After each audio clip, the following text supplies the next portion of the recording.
In any other election in American history, we always head into it wondering which candidate could do the best job for the country, which candidate has the best ideas on how to move us all forward. That's how it's always seemed to have been until this year.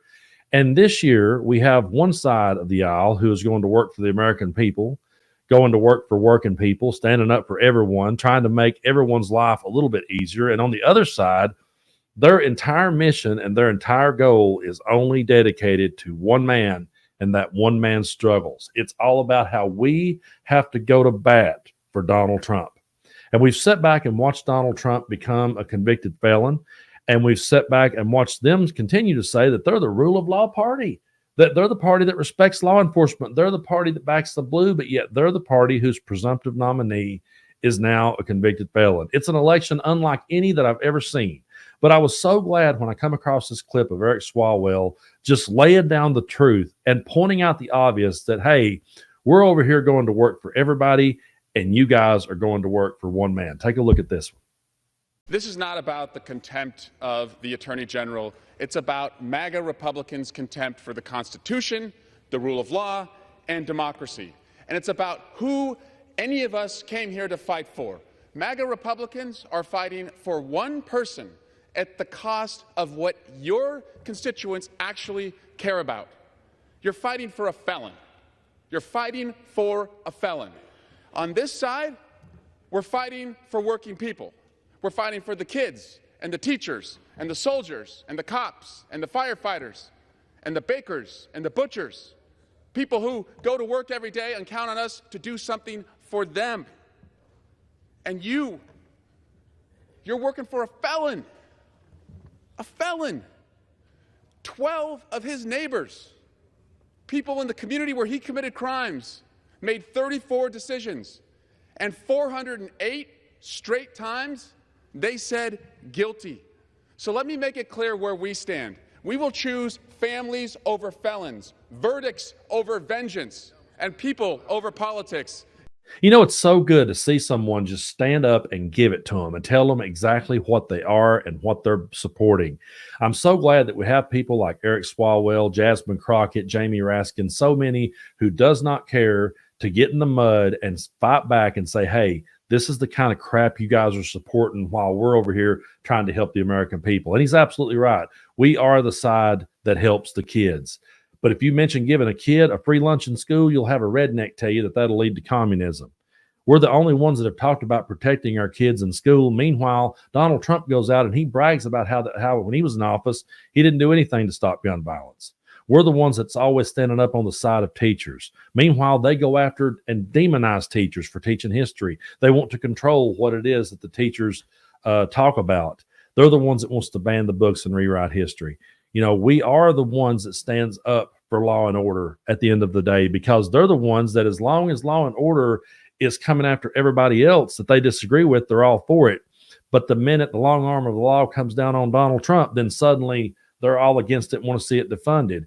So their side is clearly only in it for Donald Trump and for people that looks and sounds like them. And you know what, folks? The reason I like being on the side of the aisle I'm on, and the reason why that I don't say that I'm moderate or independent or somewhere in the middle, the reason that I go ahead and say, yeah, I'm over here on the left side of the fence. The reason I go ahead and say that is because there is a much broader spectrum of people over here, and I like that. I like that there are different ideas and there's different groups of people, and we're all working together to try to live in peace and harmony together. So if a Democratic politician stands up and starts talking about what he's going to do to help the Black community, I don't take offense at it. I don't get upset at it, because I want to see the Black community thrive. If I see a politician stand up and talk about the gay community and say he's going to help them and, restore their rights and make sure that they're treated like everyone else, I don't have a problem with that. I'm straight, but I have no problem with seeing a politician go to bat for them. I don't have a problem when I see a politician stand up and talk about people who don't look or sound like me. I'm glad that I'm over here with a much more open-minded group of people, instead of over here on the side of people who are standing solely with one guy only defending that one guy's rhetoric and that one guy's bullshit, and they want to deport people who comes here to make a better way for themselves.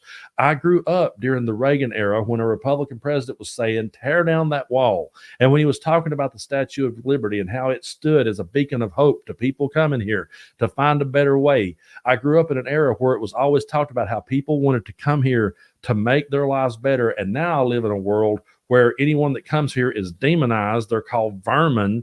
They're poisoning the blood, and they're supposed to be sent out of here on a rail, and I find it disgusting. I personally don't follow any religion. I'm agnostic, but Trump wants to ban Muslims from entering the country. He wants to ban people of other faiths. He's only out for the evangelicals and the Christians. Guess what I do? If I go out to one of my kids' ball games, they still pray in this part of the world at the games. And guess what I do? I stand there and I let them. And I don't disrupt things. I don't say a word because, hey, it doesn't affect me either way. And personally, I believe the result of the game is going to be the same either way you go. So you guys go ahead and pray. I don't have a problem with it. I'm not coming after you and your way of life. And that's why I prefer to be over here on the side with reasonable people. And when I see a Democratic politician standing up for someone who doesn't look or sound or believe or sleep the way I do, I don't have a problem with it. I want to see everyone thrive. I want to see everyone do good. But Eric Swalwell has been on one hell of a roll lately. This is a little bit older of a clip, but I definitely want to talk about it because I love the fact that, again, he's just saying out loud what needs to be said. You might be in a cult. Take a look at this. And guys, I'm starting to think you're in a cult. That is your right, but it's not your responsibility. I promise you that's not what your constituents would want. So if you believe in states' rights, except when a jury in that state convicts your nominee for president, you might be in a cult. If you claim you back the blue but want to defund the police when the police go to your nominee's house to retrieve national security secrets, you might be in a cult. If you're supporting a guy whose felony convictions prevent him from getting a security clearance, you might be in a cult. And if the guy you're supporting for president has felony convictions that prevent him from going to Argentina, Australia, Brazil, Cambodia, Canada, Chile, China, Cuba, Dominican Republic, Egypt, Ethiopia, Hong Kong, my motion India, takes precedent. Indonesia, Iran, Ireland, Israel, Japan, Kenya, Macau, Malaysia, Mexico, Morocco, Nepal, New Zealand, Peru, Philippines, Singapore, South Africa, South Korea, Taiwan, Tanzania, Tunisia, Turkey, Ukraine, United Arab Emirates, and the UK. The gentleman from Kentucky is recognized for 5 minutes. I'm asking the gentleman. When you are only defending one man and his stances, and you give that guy a pass for everything that he does, and when that guy commits a crime, you suddenly want to defund the police. When someone goes after that guy for the crimes he's committed, suddenly you want them to be put on trial for holding him to account. Then yeah, you might be in a cult. And I've noticed that more people are starting to say that out loud. I'm noticing more and more influencers starting to say it out loud. I'm noticing people on mainstream channels starting to point out that this is very cult-like mentality.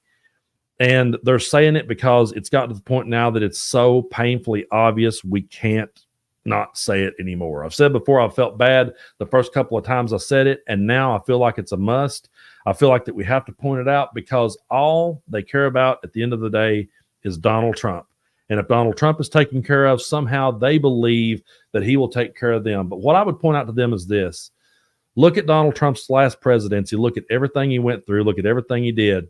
Look at all the people who he appointed to be around him, who he said was the best people, the smartest people. He only hired the best and the smartest.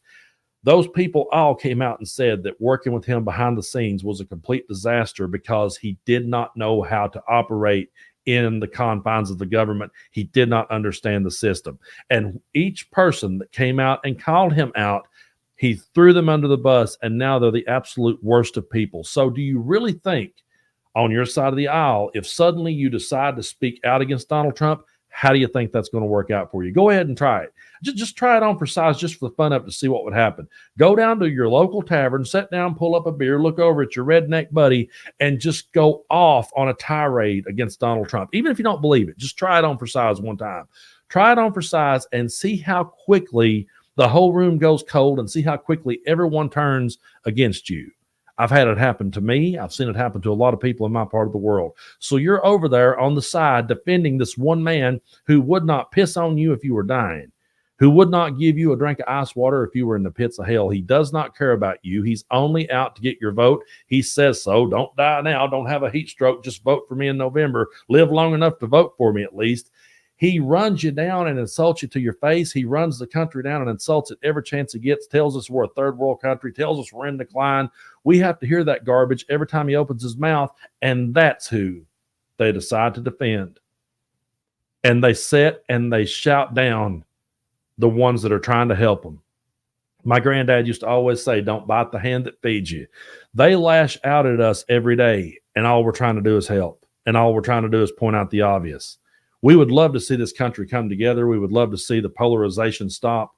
We would love to see all the bullshit and all the rhetoric stop. And we would love to get back to having conversations about how to help everyone and how to move everyone forward, not just a select few. So don't come at me with the both sides of the same argument. They're not. And I'm glad that I'm over here on the side with the voices of reason.